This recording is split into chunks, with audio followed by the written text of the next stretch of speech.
Hello, this is the Idea to Start a Podcast brought to you by Tacklebox. I'm Brian Scordato, and this week is a treat. I spoke with Katherine Krug, founder of BetterCo, which makes BetterBack and Super Straps. Katherine was the first solo female founder to raise $1 million on Kickstarter. She went on to raise millions more for various products. She built a distributed company that allowed her to work from 25 countries last year, and she talks us through the tactics that got her to that point. This is the most thoughtful, helpful podcast for early stage founders I've ever heard. It's terrific. This has literally nothing to do with me. And if you want a fun drinking game, take a shot every time I say I love that. But listening back, this was incredible. There is so much insight in this 55 minutes. We had a transcript made and popped it in the show notes.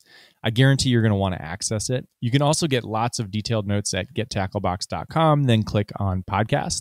I'll link to all the services and tools Katherine discusses there, including her life design process. If you want a BetterBack or Super Straps, I have both, and I couldn't recommend them higher. Use code Tacklebox to get 20% off. And finally, I keep forgetting to mention that I'm running a business, so 2 notes. First, if you're enjoying the podcast, please rate, review, and subscribe if you haven't. All 3 of those things are incredibly valuable for us. Second, we've got 2 sessions of our Tacklebox Accelerator program coming up. These are for founders with full-time jobs. One is virtual and one is in person in New York City. Apply at gettacklebox.com if you've got a startup idea and you're trying to validate and build it. Now on to the good stuff. It takes us a few minutes to get into the flow, but then we really get rolling. I would definitely have a notebook handy. There's just an incredible amount of value. Here is Katherine Krug of BetterCo.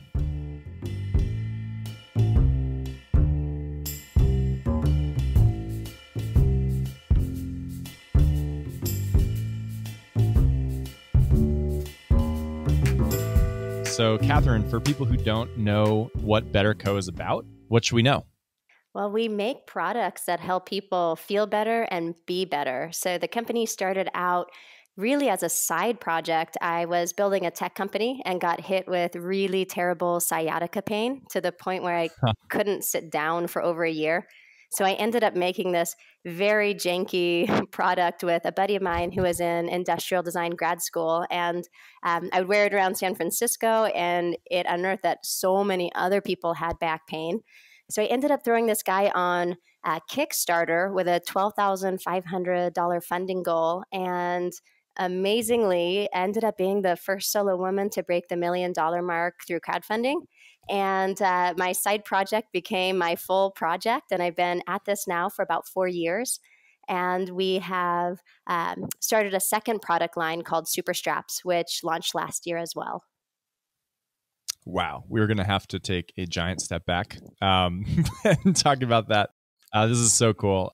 I'm super excited to talk through those early stages. So you started this as a product for yourself. Yeah. You had back pain. How did you sort of do that? Did you just literally cobbled it together to solve your own problem? Well, I was trying what felt like every single product and therapy on the market. And there were lots of little inputs that would help my back for bits of time, but I couldn't find a full solution. And one of the products that I tried was something that was invented maybe 30 years prior. And it had this really interesting form where it had a back pad and loops that go around your knees that really did give me support, but it just nailed my knees. Like within 60 seconds of putting it on, I had to take it off. So I basically used this form factor and pulled in my buddy who, as I mentioned, was in industrial design grad school. And we were using like the tops of protein, like big protein packs as,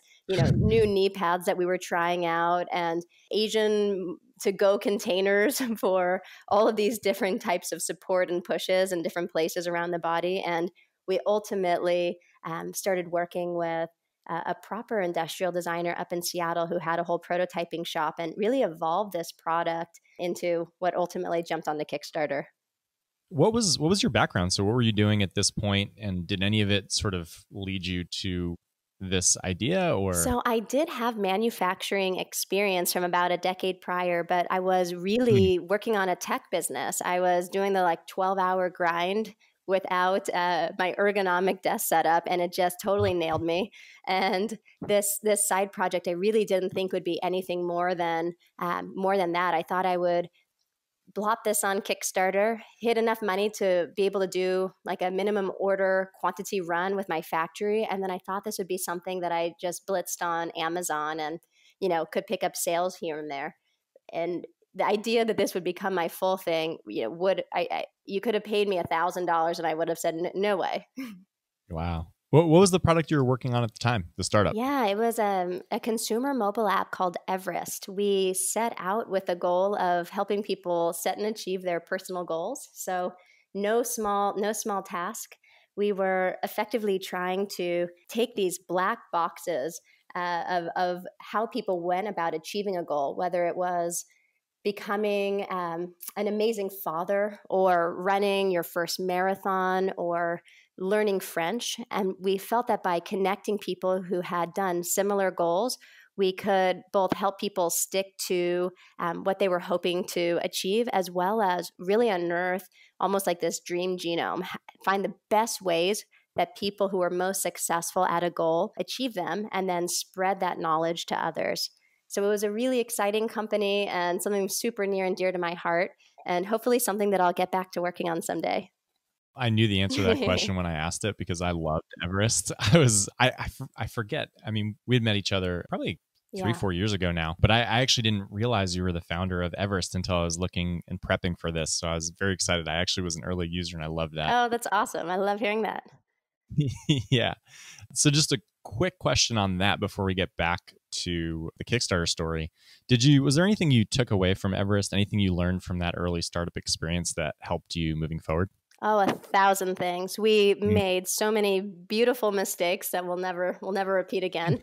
A few of them. Let's see. Number one, this is going to seem trite because everyone talks about it, but pick your co-founders wisely. It's something that is really beyond a marriage. You spend more time with your co-founders and in the highs and lows, the thick of things. And if you aren't with people that you would literally want to run into a war with, then just cut it off now, cut it off early. So that would be one point. And then a second one, we thought we knew we thought we knew the answer, and we did not spend nearly enough time out of the office watching people use our product, understanding their frustrations, and developing a really tight iteration cycle with our software team. So that was the huge problem.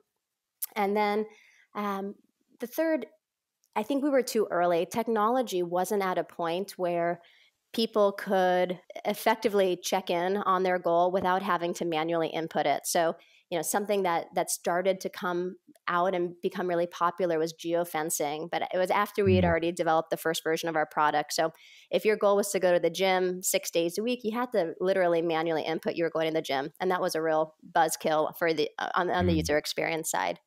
So those were a couple, but I mean, I've got dozens more. Cool. I love that. And on the first one, I talk about my dad a lot. So people who listen to the podcast will have probably heard about him, but I think of him as this like 6'7" Italian Yoda. Amazing. One of the things he's full of incredible insight. And one of the things he says is the most successful people have the most hard conversations. I love that. On the co-founder thing, kind of cutting that off early might be hard, but is a good long-term strategy. Absolutely. And that really applies to every part of a business. It applies to co-founders, it applies to team, it applies to a particular strategy. Making sure it's very important to be tied to an outcome, not how you get there. I love that. So back to Kickstarter stuff. So you pull together this product with your friend. It works for you. I think it's pretty incredible that you just threw it up on Kickstarter. That's really cool. Where were we in the life cycle of Kickstarter then? Were there a lot of success stories coming out of Kickstarter, or what was going on? I think we were the 88th most funded product at the time. Wow. So there were still a lot of whopping successes. This would have been back in 2015. Oh, okay. Yeah, we actually had a pretty interesting journey even before landing on Kickstarter that might be interesting. Yeah. So basically, after I had gotten this janky prototype together that worked for me, and I would wear it into meetings, wear it to meals, really wear it anywhere I had to sit, and I realized that so many people had back pain. I dove into the research and I realized just how huge the market was. It's literally 4 out of 5 people get back pain in their lives. So that was a time we jumped out and found the person in Seattle who was a really amazing designer and prototyper. And from there, we would try to create a prototype about every week or 2 weeks. And I grabbed an IKEA chair and I would throw it on the Embarcadero in San Francisco. So just a very busy walkway. And we used to pull people off the street and ask them to try the product on. And it was very difficult because you want them to like it. Of course, it's your baby, but you really want to see how they feel about it in all the ways. So you would literally the best way to do it is you hand them something without any background info and you see how they put it on, where they fumble, ask very generic questions to get at their thoughts before you dive into really targeted questions. And through this iterative process, we ended up doing about 6 rounds of prototyping and grabbed dozens on dozens of beta testers. And it was at that point that I realized we were really ready for Kickstarter. Wow. That's incredible. I love that. What was sort of the impetus for you going out and doing this? This is, I imagine, like a pretty uncomfortable thing to go out there and get strangers to sit in a chair. Yeah. Where did the conviction come from to do this? Well, I knew the product worked for me, but I wasn't sure if it would work for other people with other types of back issues. There are about 14 really common drivers of back pain. So sciatica, that was sort of a check. I had a couple other friends who had it. I knew we were going to be locked and loaded there. So it was wanting to get the product on people of all different shapes and sizes, all different backgrounds, different pain levels. Today, about 1/3 of people who buy BetterBack actually don't have back pain. They're doing it for preventative reasons because they're stuck sitting all day and they know their posture isn't great. So we were even looking at people who didn't have back pain to understand, is this a potential market to go after? So it was taking a lot of the lessons from Everest, realizing that you can't just come to market with what you think is right. You need to stress test it. You need to get it into as many people's hands and ask as wide and open questions as possible in order to grow your conviction. Awesome. So you're prototyping, you're getting closer to something you think will be better at scale, and you decide to launch Kickstarter. Something that a lot of our founders ask is how many ducks should they have in a row before they take a step like that? So how prepared were you for Kickstarter to blow up or not at all? Or what were the expectations and what was the preparation like? Don't do anything unless you expect it to blow up and you're prepared for it to blow up. So before we got to Kickstarter, I spent about 3 months just diving as deep into the platform as possible. I reached out to the top 20 most successful campaigns in San Francisco and set up a string of dinners. So I would have people who had successfully gone through Kickstarter over to my house and got the chance to ask really pointed questions going around the table. What was the most impactful thing you did in your Kickstarter that helped drive your success? And what was a mistake you made that you never would want to do again? I reached out to other successful Kickstarter campaigns that weren't in the Bay, asking very similar questions. I also went out and found manufacturers in China. So I had manufacturing experience before, but in a completely separate field. So literally through Alibaba, I reached out to about 60 cut and sew manufacturers and built a funnel that whittled down to about 3 different manufacturers that seemed interesting. I had only one prototype. So of course they want you to send something over in order to push it forward. And I didn't have anything to send over, but I got as close as I could to a sense of pricing, dimensions, weights, and went out and got an understanding for what my shipping costs would generally be. And on all of these things, you generally have to at least multiply the numbers you're given by a third, ideally a half. So if a manufacturer says it's going to cost $6, well, maybe expect that it'll cost $8. If a manufacturer says we can, manufacture 10,000 in 60 days, you're going to probably want to actually factor in 90 days. So you want to pad everything, but have as good of a sense as you can before you launch.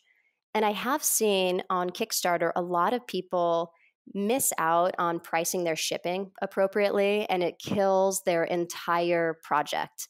So it's a big, big, big step that's very important, is to actually work with manufacturers, understand what your real costs will be, mark those up, understand timeline, mark those up, and get true shipping costs. That's awesome. I'm still sort of odd at the dinners that you hosted. That's amazing. That's such a good approach. So when you said earlier you had a prototype, you threw it up on Kickstarter, that was really simplifying. You did a ton of work before this. Of course, everything takes work. So you did this customer research. I'm interested in the customer you were going after initially and how you were marketing towards them and how you marketed the Kickstarter and how they helped you market. Was it sort of you pushing on it, or were they the driving force of the growth? Yeah, so a few things. One is understanding the market of the platform itself. So Kickstarter is largely young men. So I knew that was going to be the audience I was really trying to reach. I did an online version of my offline testing when it came to understanding the Kickstarter campaign page. So using Turk or using Crowdflower, I tried to test and through surveys, 1,000 different things that I thought could be beneficial for the campaign. So I would throw a photo of me wearing the prototype up, and I would pay 2 cents for people, maybe 1,000 people, to respond to the question, why would you not buy this product if you had back pain? And you'll get a range of qualitative answers that can generally be bucketed up. Some people in mass would say, hey, it doesn't look very comfortable. Some people would say, hey, at that price, it's just too much. Hey, I don't know if it will work. You sort of collect these buckets. Maybe there's 9 or so. You can then run a new survey. Maybe this one's only 300 people, and you can try to understand the prioritization. So of these 9 things, which are the 3 that matter to you most? You start understanding people's objections and then whittling down their most important objections. And then you start feeding people solutions and understand which satisfies them the most. So let's say, for example, on the, I don't know if this will work for me. I did a brainstorm. What are all the ways that could convince somebody? One would be a doctor testimonial. One would be an actual person trying this who had never tried it before, who had no skin in the game. One would be explaining the mechanics behind how it works physically so they can understand why it would work for them, et cetera, et cetera. So you sort of create this big matrix of problems, and you figure out the best way to market it to people in a way that they're going to digest. And another thing that's really great about running surveys is the very best way to market a product to people is to use their own language. So if somebody says, hey, this doesn't look comfortable, and you know it is quite comfortable, you want to make sure in your marketing language that you're sharing, this is very comfortable. Or if you go out and you get testimonials from people, and some people mention the comfort, make sure you're leading with some of those testimonials that mention comfort. So there's a lot of ways where surveys are incredibly helpful. And then if you'd like, I can get to the sort of the nitty gritty on how I approach the Kickstarter campaign and the marketing. I think that would be helpful. I think real quick first, can you just explain what Turk and Crowdflower are? Turk and Crowdflower are 2 of many crowdsourcing platforms where you can put a job that's generally a micro task and the amount you're willing to pay for that job, which could be anywhere from a penny to 25 cents to $5. And you can select different filters. So do you want people only in the United States? Do you want people worldwide? Do you want people who are on iPhone, et cetera, et cetera?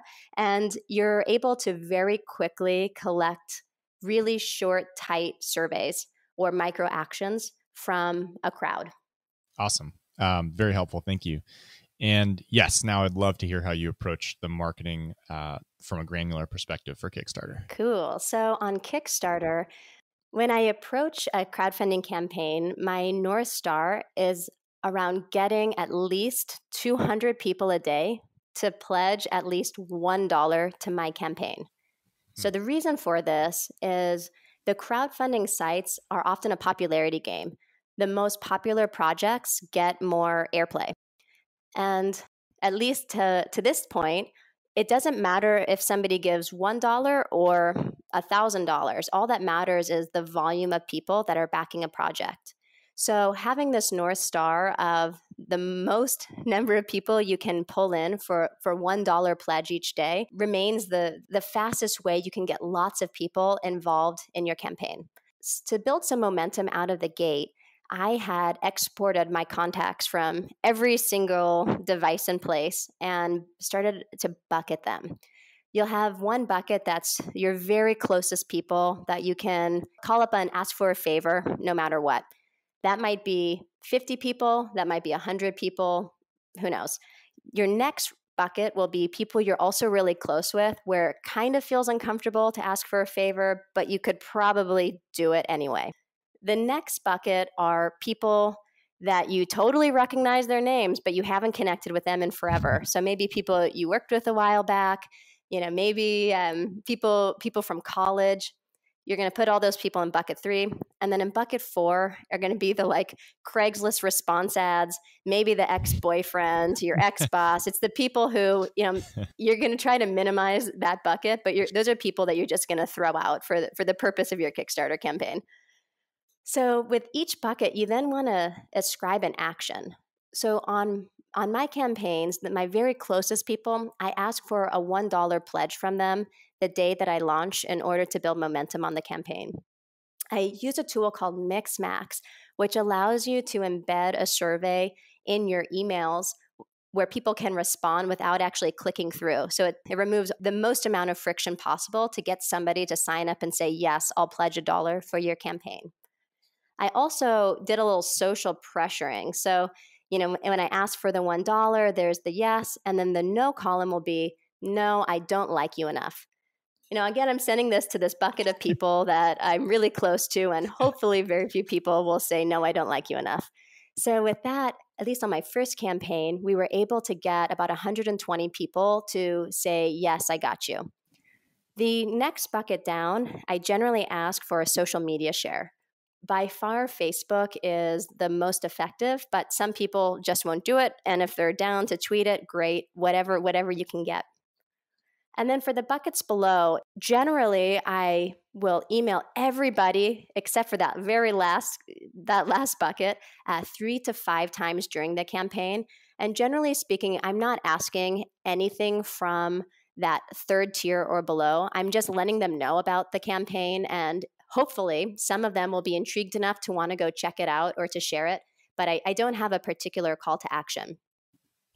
One other bit that is a little bit of an interesting thing that I discovered on my first campaign, there was a bunch of people on LinkedIn who I really respected, or I had only met briefly at a conference. And I wanted to, it was sort of in the middle of my first campaign, we had the traditional campaign slump in the middle. So just to share really fast, generally in the beginning, few days of your campaign, things go crazy and skyrocket. And then you go through this valley of despair where you just aren't getting that many pledges a day unless you're pushing. And then the last 48 hours of your campaign again skyrockets. So during this valley of despair, since I was trying to find 200 people, I tested out reaching out to people on LinkedIn. And my call to action for them was asking for their opinion. So I shared, hey, quick update. This is what I've been up to.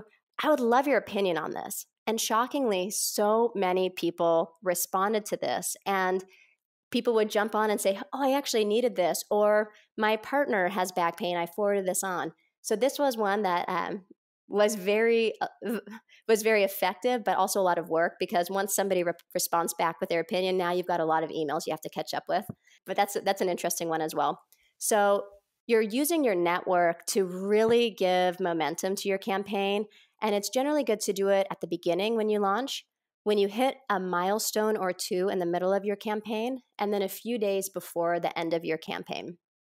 And there's a lot of people who will just be too busy. But by the time you've emailed them the 4th time, they're like, okay, I'll help you out. Fine, you're persistent. So it's going to feel very uncomfortable to do this, but you just have to do it. One of the best ways to do it is to have all this stuff pre-drafted before you launch your campaign so that you can't chicken out. Awesome. That's the network side of things. Then the next one is press.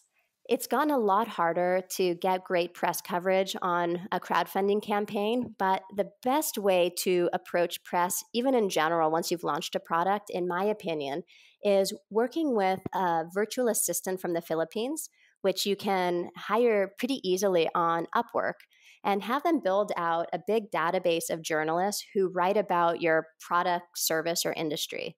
So one thing you can do is utilize Google Images reverse image lookup. So if there's a particular product in your space that has done quite well, you can literally drag and drop some of those main images and it will, you can drag and drop them into the Google image search bar and it will pop up a huge list of articles where that photo was featured. So that's one way of doing it. Of course, in general, just SEO. So typing the name of a competitor or the name of a competitive service or name of your industry and seeing who's writing articles about what. And you want to break out your database into a few buckets in and of themselves. So you might have some local press where that journalist matters as long as you're in that location. Some might be regional, some might be very niche, and some might be big national players. So you want to ultimately have a database of at least ideally 1,000 journalists, and you can understand very quickly who they are, and then you can develop some press pushes. So what's something that makes your product really notable and newsworthy? Is there some timely connection to something that's already sort of taken over in the press?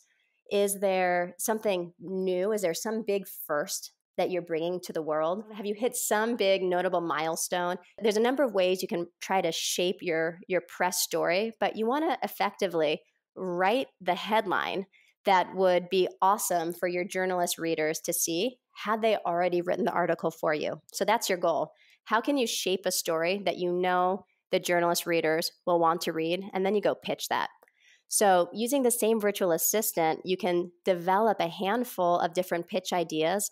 And you want to make sure every single one of those journalists hears from you at least 3 to 5 times during your campaign using different angles.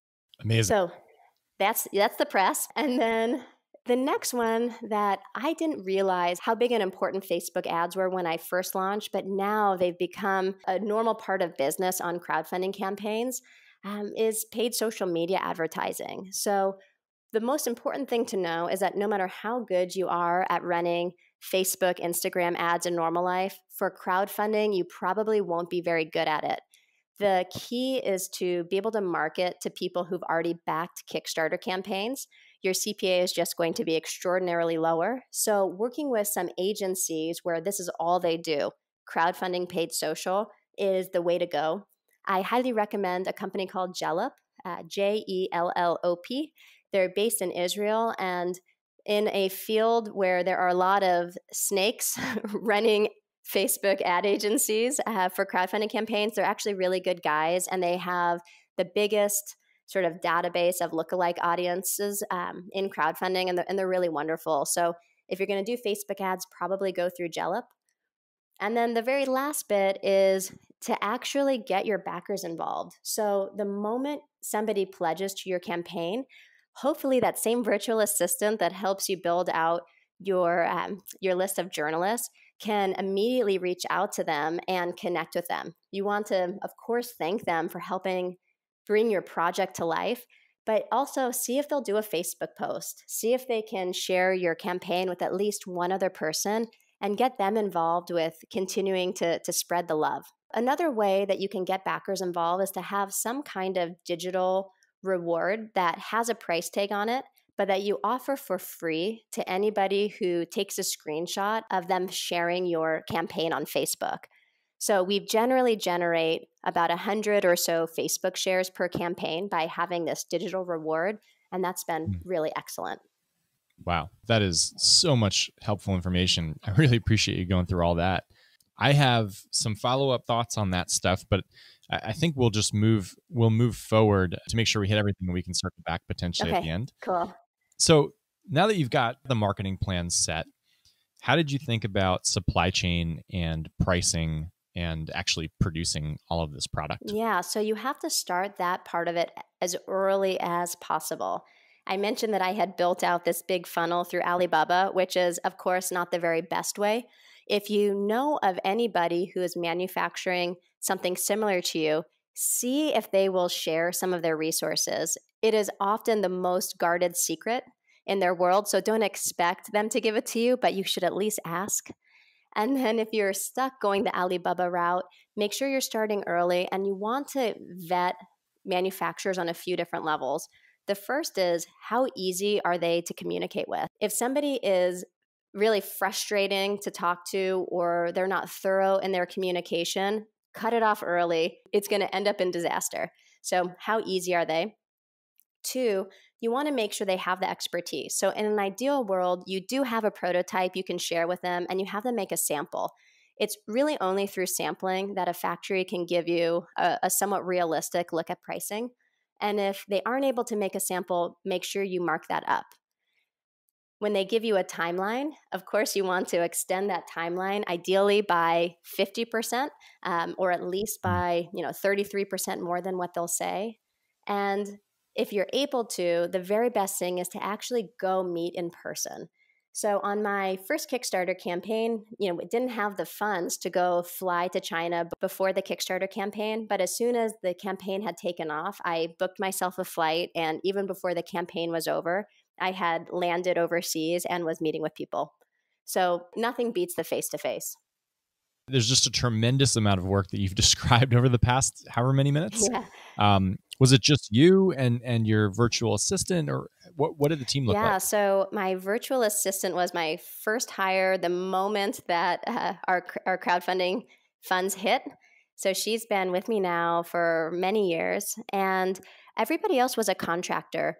It's about finding expertise where you can, and generally speaking, the model for at least this company has been working with contractors. I find that our ideal person is either doing their own thing plus working with me, or they have maybe 3 other clients and we're the third or the fourth. But where you can really develop a strong relationship, and it almost feels like they're part of your team, even though they've got a whole bunch of other stuff going on. So we've had quite a few contractors who we've worked with now for 3+ years as a business, and they're freaking awesome. So how did you think around about this initial price point? So I did a lot of surveying and I did a lot of testing. So one of the questions when I would pull people off the street was, what price point is this a total hell yes? Is this a no-brainer that you're going to buy the product? Generally, that was around $39.99 for a lot of people. And some people said $49.99. So we set out at the $49.99 price point, knowing that we could always peel it down if we needed to, but knowing you can't exactly go raise it. So that's one way we looked at it. What's interesting is post Kickstarter, we ran a pricing test on our online store, and we found that the $59 price point actually performed better. So we ended up raising our price point based on data. And that's the most important thing. Data, data, data. Don't pull this out of thin air. Go collect real information. So 2 more questions on this early stage. The first is around prioritization. So there's a ton of stuff going on, especially once the Kickstarter starts taking off. How did you manage your time and what you did each day? During the Kickstarter campaign, I was a psychopath obsessed with getting $201 pledges. That was it. Because we began raising so much money, I realized that we had a chance to upgrade the product in some way. So we were able, instead of using off-the-shelf parts, to create some custom components.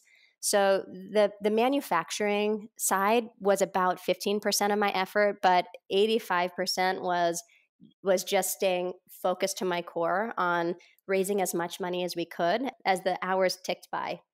And I think that's the most important thing. Most women are phenomenal multitaskers. Most men are not. But no matter how good you are at multitasking, the answer is you should not. You should not multitask in any part of your life. It is the number one way that you will perform okay, but not great. And the difference between okay and great is the difference of everything. Awesome. What about early mentors? Did you have anyone helping with this process, or were you sort of steering the ship totally? I think it's really important, if you have a hole in your knowledge, to go find people who have that specific knowledge. But generally speaking, I found advisory boards to not be particularly helpful. People just aren't as in the weeds as you are. So I always recommend you go find a solution to the particular problem you have. Don't invent problems before and Don't think that there is some magical person who's going to answer all of your questions. You are the only person who knows all the nuances there are in your business. And so it's good to ask questions to people and then really triage the answer for yourself. Great. I think a lot of founders don't prepare for the emotional side of starting a company. So I'm curious as to how your emotional state was during Kickstarter campaign. So you're raising a lot of money. How were you feeling about all of it? Were there doubts? Where was your head at? I was completely blown away by the success of the crowdfunding campaign and completely disappointed in myself and my ability to be a normal human being during it. I became so monomaniacally focused that there would be days that I would look up and my teeth were unbrushed and the blinds were still down and it's 6 p.m. and I hadn't gotten out of bed because I was so obsessed with getting this, the 200th pledge for the day. And I was successful in one realm and basically a failure in the other. And one of the most exciting journeys for me as an entrepreneur and human over the last 4 years has been tackling that exact problem. It's not being swept away by either success or failure as an entrepreneur and making sure that I take ownership for my health, both physically and mentally every single day.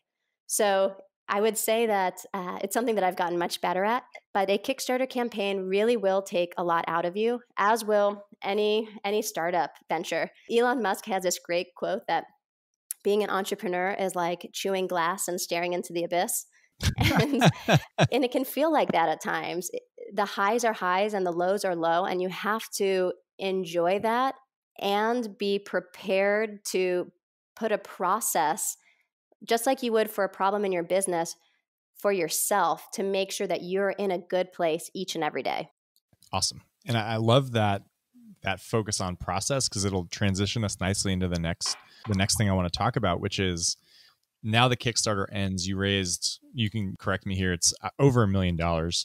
Now, what do you do? So it's like, all right, we've got this product that is successful on Kickstarter.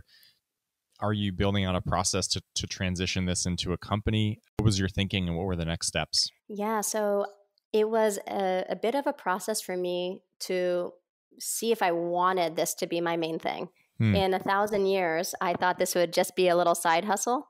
And through some pretty intense life design processes, I realized that it actually hit a lot of the things that drive me, even though it wasn't quite apparent. So I really want to help people live up to their full potential.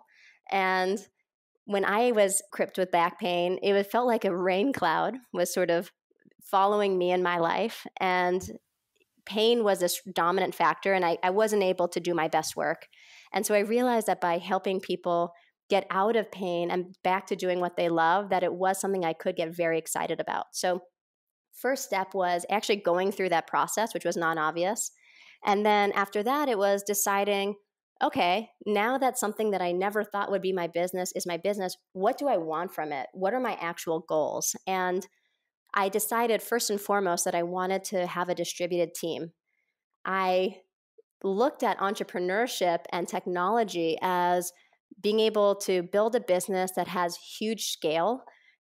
But I was finding in all of my previous ventures, I was like stuck in an office from 9 a.m. until 8 p.m. helping other people be successful. And then I would have to do my individual contributor work. And there was a lot of burnout that came from that. So I realized I wanted as a focus to have people who were all super excited to work on the mission, but who really valued their home and personal lives, where they were okay giving up the water cooler talk and the birthday cakes at the office, and people that wanted to stand on each other's shoulders and really race. So that was a core decision we made early on.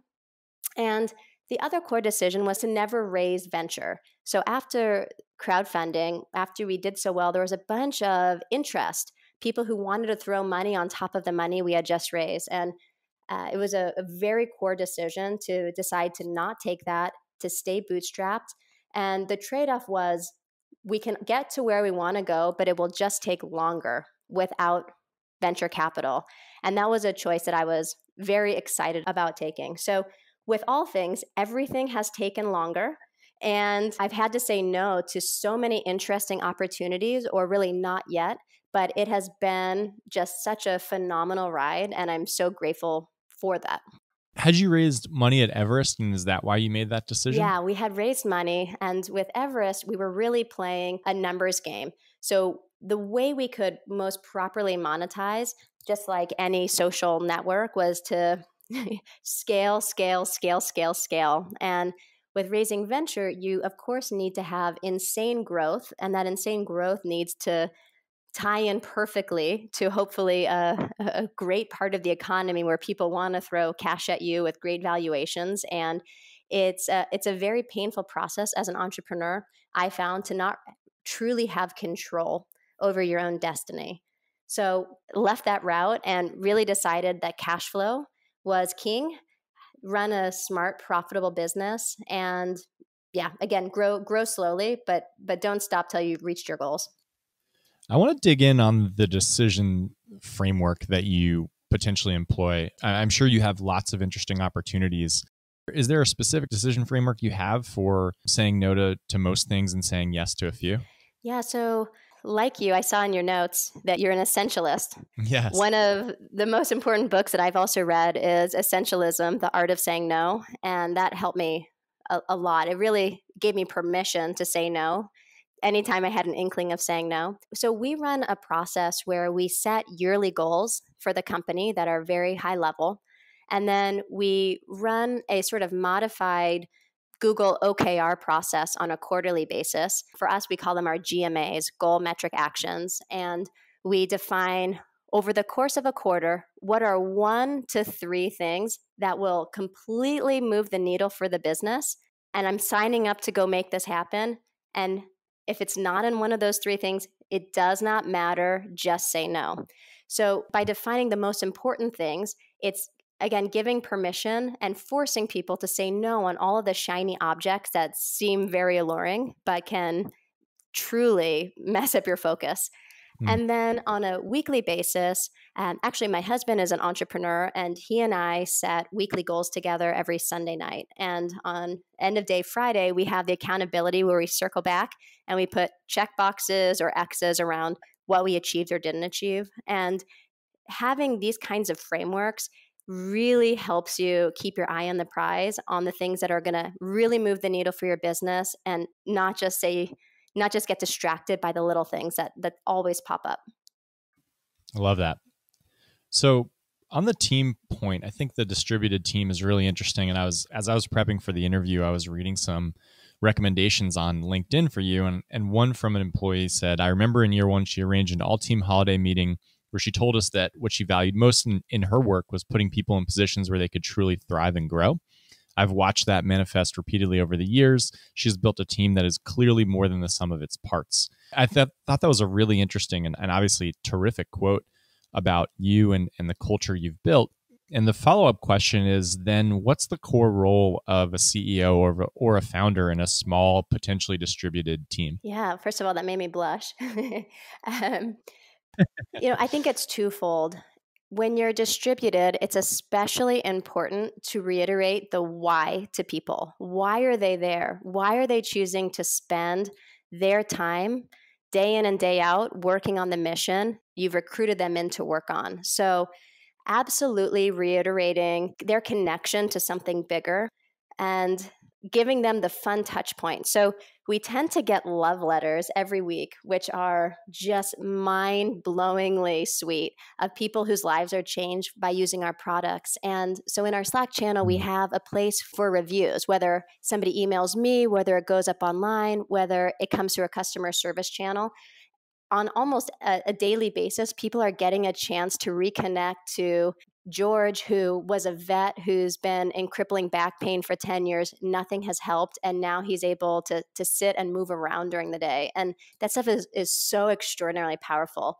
So finding ways to keep people connected to your community and to your purpose, super important. And for me personally, as it relates to the LinkedIn recommendation, I suppose is what it was, it's a matter of really understanding everybody on your team, what drives them, and taking a high level approach to say how you can help them along their path. So what do people want to work on? what are people so afraid to say they want to work on, but it's the thing they truly do want to work on? And how can you Mm, shape their work and their environment to help give them those opportunities? great. On the growth side, so you had one product for, you can correct me if I'm wrong, but at least 3 years, That's right. which I think is awesome to focus on something like that for that amount of time, continue to grow it. Then you decide to launch Super Straps. Can you talk me through the process of deciding to add that product at that point and how you decided to move forward and how you did that? The real answer is that I was getting bored. I had been working on BetterBack for Huh. 3 years, and what we were doing, I felt like I had really learned all of the steps, all of the components of it, and I was aching to be challenged and to learn something new. So that's why we jumped into Super Straps. It absolutely does play into this larger vision. We want to be a brand that has many product lines as a way that we're going to grow. But the truth was, I got bored. That's awesome. I love the and appreciate the honesty. How did you land on Super Straps?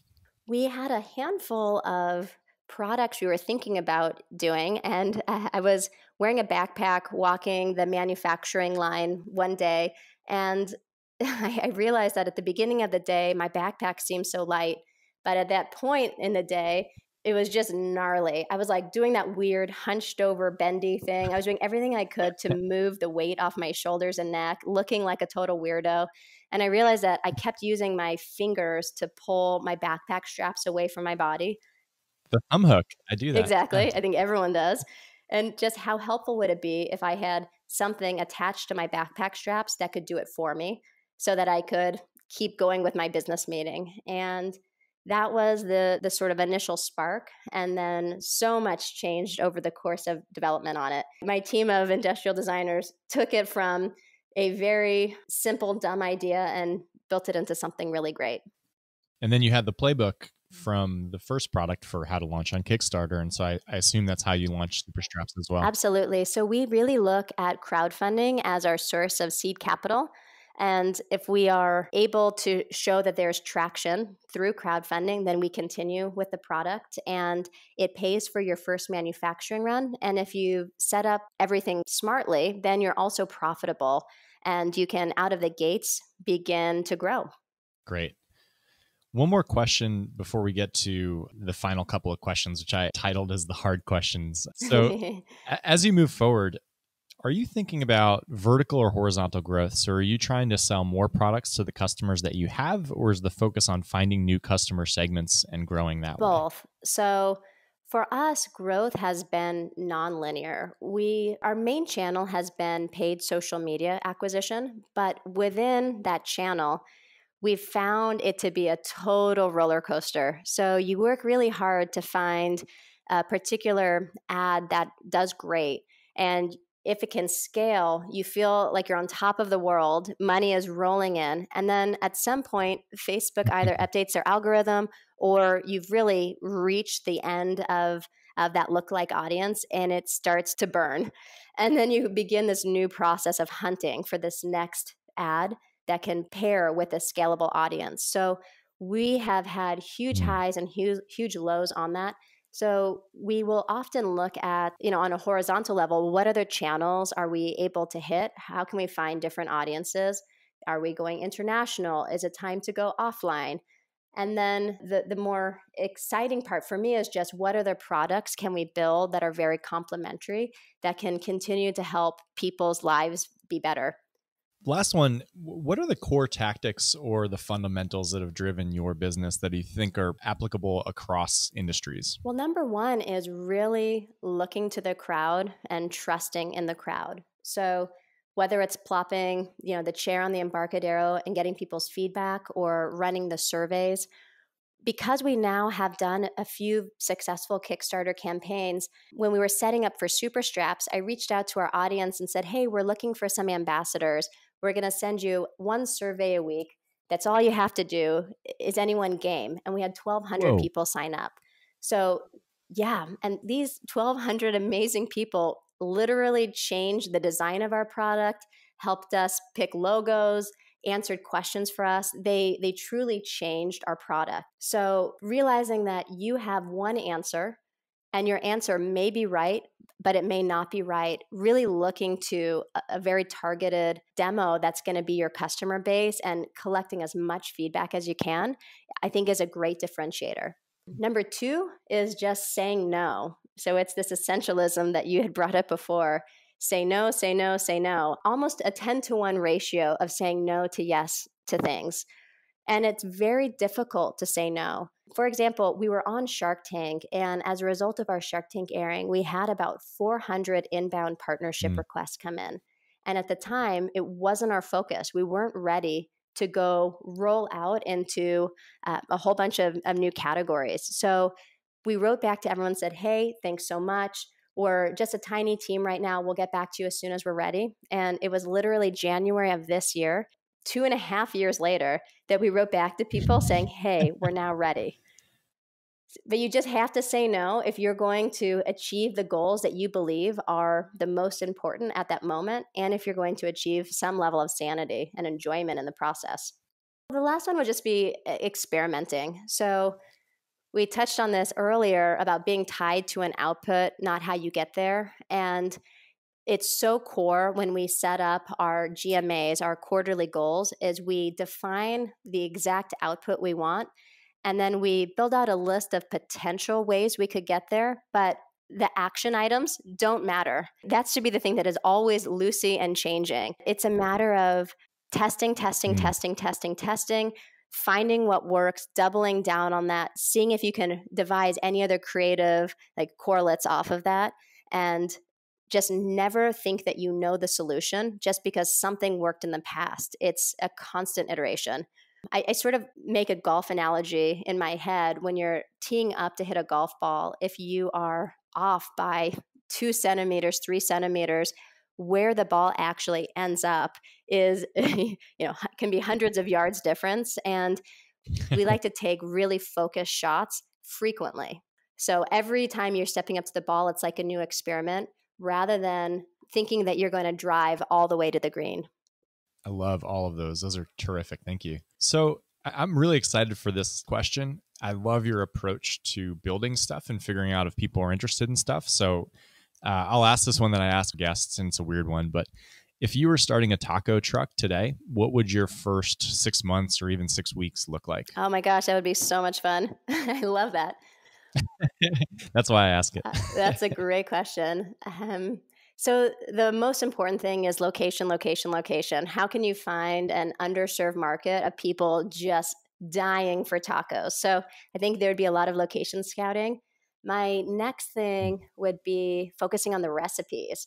I would go down to Lupita's in San Jose del Cabo, Mexico, and see if I could get their recipes. And if not, would probably look to the crowd. So invite anybody I know who's a chef or anybody I know who knows a chef over and have a big taco competition on a weekly basis. And then open it up to people to buy tickets to come eat and vote on their favorite tacos. And really, by bringing in a lot of amazing folks, get to the point where you know you've got something that you have real conviction behind.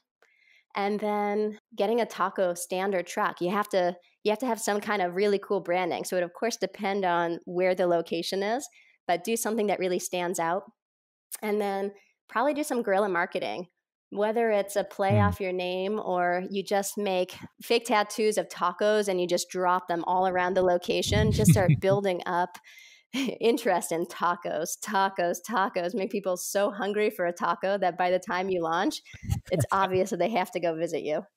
I love that. That might be my favorite answer yet. No way. That's awesome. Yeah, I love it. And it's also lunchtime. I'm so hungry now. Go get a taco. Your answer actually reminds me of one last thing I wanted to touch on. So I know that you work from all sorts of cool places. So you mentioned your favorite taco place in Mexico. I'm interested in how your work looks like. So you're working from different countries pretty consistently, I believe. Yeah.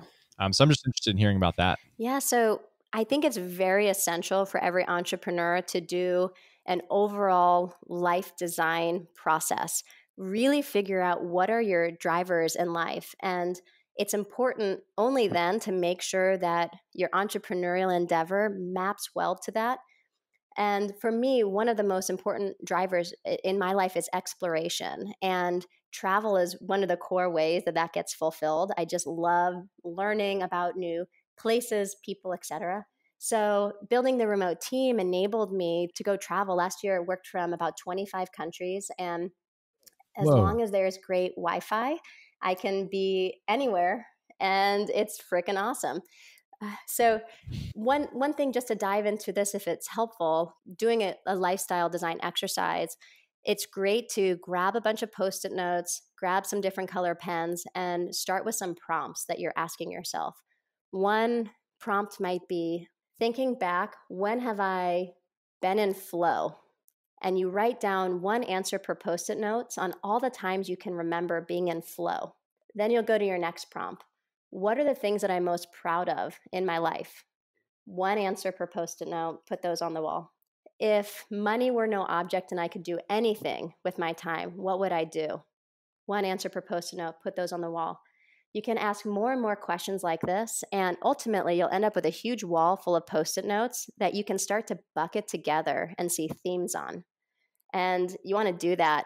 And ultimately, you'll extract maybe 2 core drivers, maybe 5 core drivers, maybe 7 core drivers, but they'll generally be a set amount. And for me, I found that challenging myself, laughing and playing, exploring, giving back to the world with a focus on people, and growing in wisdom are the 5 drivers for me that really make my life. And as I zoom out and I think about my overall goals for a year, of which my business is part of it, I make sure that in all the ways possible, I can live out each of those values.